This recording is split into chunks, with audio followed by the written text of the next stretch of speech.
I want to talk about a little bit of good news, just a little bit of good news today, because across the country, we have all of these anti-trans laws that have been passing, and we want to hopefully stop some of these. We've been feeling kind of powerless, I feel. A lot of us have been feeling like, well, I don't know what there could be for us to do. Like, what could we possibly say or do against these gerrymandered districts and these judges who are not voted in and like all these things? It's tough. So there is some hope in the sense that there are politicians around the country who are willing to step up and help us out and fight for our rights. One of the main ways that this is happening is, we have a lot of these places where it's like a red state and there are some Democrats, but there aren't enough Democrats to really cancel out the majority vote of the Republicans who are pushing through the anti-trans legislation. But we have the filibuster, the grand old filibuster. So broadly speaking, I've heard the word filibuster a lot since I was a kid. Why? What is this word? What does this mean? Essentially, as I understand it, there are opportunities for representatives to speak for or against a bill, and you can do it for an excessively long time. You're basically allowed to take up the entire day. Because there's some mechanism of the rules basically says once you get up there and start speaking in this particular debate time, while the legislation is being actively debated, there is basically an open floor. And so once you get up there, you're like, okay, well, I've decided I'm going to start talking about this thing, and you can just talk for 10 hours and waste the entire legislative day, basically. No other activity is happening. No other bills are passing while you're up there saying, actually, I really don't want this bill to pass, so I'm going to spend 12 hours talking about whatever the hell comes to mind. Sometimes I'm going to talk about the bill, sometimes not. And it's a way of forcing, it's a way for the minority in the House. So if there's more Republicans, we're talking about Democrats, the minority in the House, they can stop bills going through that are that they just absolutely do not have the vote to prevent happening. And the goal is basically just to say, we will keep filibustering until you give up on trying to pass this law. We are not going to participate. We are not going to allow it through. We're not going to allow anything else through either. As long as you don't stop talking, nothing else can happen. Yeah. We are not going to allow this to happen. And so I wanted to show the video from a couple weeks ago. Filibuster is like when kids hold their breath to get their way. True. So this went around a couple weeks ago. Senator Cavanaugh from Nebraska. Nebraska is also kind of weird. Nebraska has a single house Congress situation. The legislative body doesn't have a House of Representatives and a Senate that trade bills back and forth. They only have basically a Senate, which is weird. But yeah, she made these remarks a few weeks ago before beginning a several week long filibuster. She's been filibustering. She's been doing this for several weeks now. So let's review this. You can decide, you can talk to the speaker, and you can say, listen, LB 547 is the priority of this legislature, or it's not. But if this legislature collectively decides that legislating hate against children is our priority, then I am going to make it painful for everyone. Because if you want to inflict pain upon our children, I am going to inflict pain upon this body. And I have nothing but time. And I am going to use all of it. If people think that they're going to wear me down, if yesterday didn't show you that you can't wear me down, you cannot wear me down. I literally left the floor yesterday, went up to my office, and laid down on the floor. I laid down on the floor, hard floor, and took a... I think she has strep throat in this also. Her voice is tremulous. At first, I thought that she was emotionally charged, but I think I was reading somewhere else that she was actually conducting this filibuster and speaking for 10 solid hours or however long it is through strep throat. So honestly, queen, but sanitize that fucking microphone after you're done. 20-minute nap before going to committee hearings. You cannot stop me. I will not be stopped. Dead into camera. So, if LB 574 gets an early floor debate and moves forward, it will be very painful for this body. Yeah. So that was a few weeks ago. That was toward the end of February. And I saw this today from CBS News. Nebraska lawmaker 3 weeks into filibuster over bill that would restrict trans health care. This is basically saying her filibuster started with a mundane, unanimously supported bill on liquor taxation, in which Senator Machaela Cavanaugh took to the mic on the Nebraska legislature floor last week. She offered her support for the bill, then spent the next 3 days discussing everything but the bill, including her favorite Girl Scout cookies, Omaha's Best Donuts, and the plot of the movie Madagascar. She also spent that time railing against an unrelated bill that would outlaw gender-affirming therapies for those 18 and under. It was the advancement of that bill out of committee that led Cavanaugh to promise 3 weeks ago to filibuster every bill that comes before the legislature this year, even the ones she supports. So she's not just filibustering the one bill and saying, I don't want this one bill to pass. Like every single bill that is coming through, she's spending the maximum amount of time wasting time over it. The filibuster is a loophole in a particular body's rules. So for the national government, the filibuster exists in the Senate, but not the House. That's interesting. Did not know that. Yeah, what's the favorite Girl Scout cookies? Can't just not say that.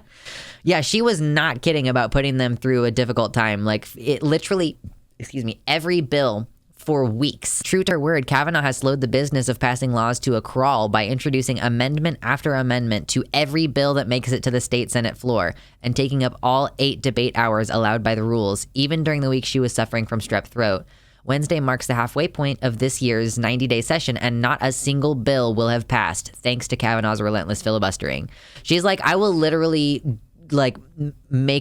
she's saying this legislative session is dead. We're not getting a damn thing passed through so long as you put this bill on our docket.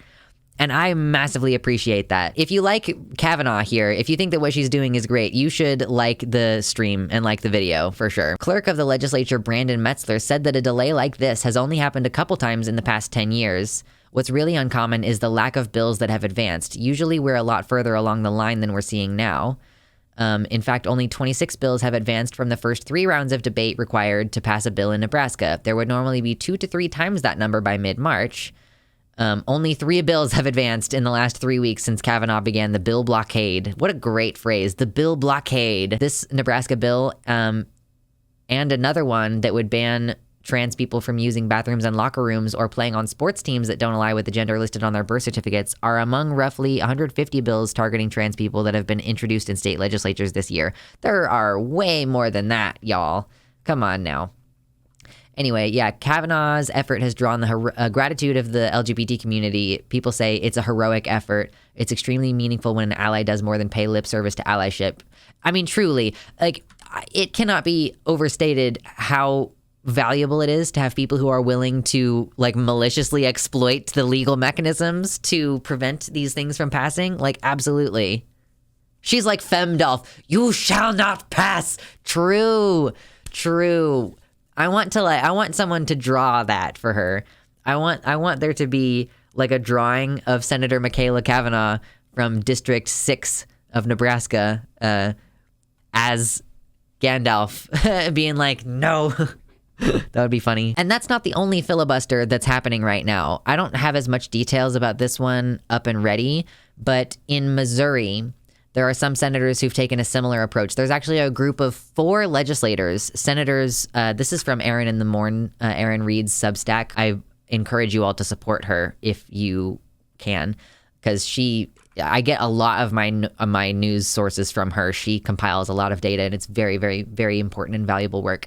So there's a group of 4 legislators in Missouri. Senators Razor, Beck, McCreary, and Arthur are leading the effort there and refusing to cede the floor. This true filibuster ran all the way up until the legislative spring break in Missouri. So there's currently a spring break on the Missouri's legislative session, which is cool. Like that was a minor success of like, okay, well they're stopped now. But it's unfortunate, March 20th when they start up again, I think it's just gonna go right back to it. But for now, it's great because these senators, in the days leading up to the filibuster, so before the filibuster actually started, Senator Razor addressed the families of trans youth that showed up to the hearing. And so we're gonna watch this video and we're gonna try not to cry.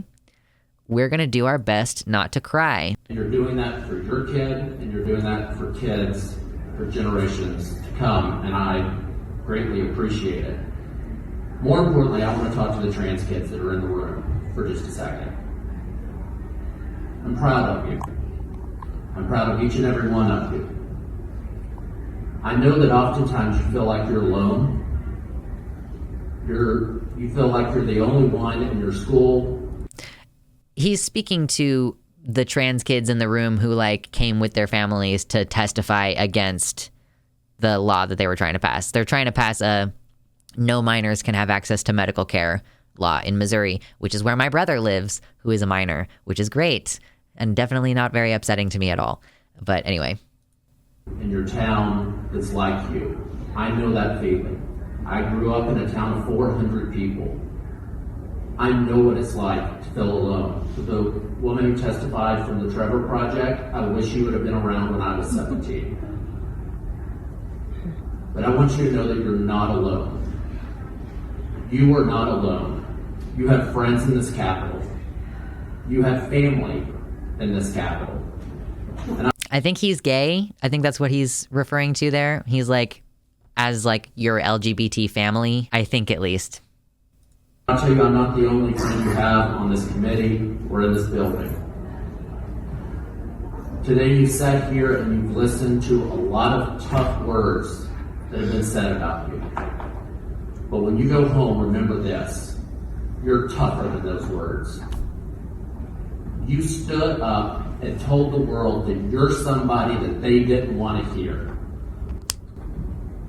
You stood up and said, I'm going to tell the world who I really am, whether they like it or not, and that makes you tougher than anybody who came up here and testified today and said tough words about you. So you keep your head up proud. And if you need a hug, you walk out these doors, turn left. I'm in office 330, and I'll be there when we leave this room. I'm very proud of you all. Thank you, Madam Chair. I definitely got tearful with that. It is really meaningful to have people out there trying to help and who are willing to give a heartfelt message. Having people like that in your life is life-changing for sure. It's truly, it is changing the entire situation to have people like that. I don't know how long the filibuster can last. I don't know how long, how successful it's going to be, but the fact that they're using the mechanisms in place to try really does mean a lot. And I hope that they're successful, particularly because my family is directly affected and we're going to have to figure something out with rationing medicine or trying to get my family out of Missouri or something. And there are fewer and fewer places to go where you can access this care legally.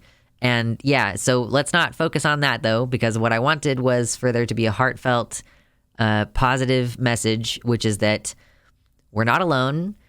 And while the mechanisms of our government have been exploited by bad faith actors, there are still good people who are doing the work and who care about us and think that we deserve safety and that we deserve autonomy, and especially that trans children deserve to have the rights to self-determination and autonomy. So, yeah. Thank you so much for watching. It's March, which means it's my birthday month, which means it's a great time to join up on Patreon if you'd like to do that. I want to shout out some of my patrons today. We have Tiago Nascimento, Mersh Rolvak, Jovian F. Gaudreau, Amanda B., Danielle McDonald, Sarah A., Athiette, Michelle Winter, R. Halverson, Wellington Marcus, Elizabeth Bartell, Suzanne Maynard, Nova, Sojo, Mr. Atheist, and Kevin Young.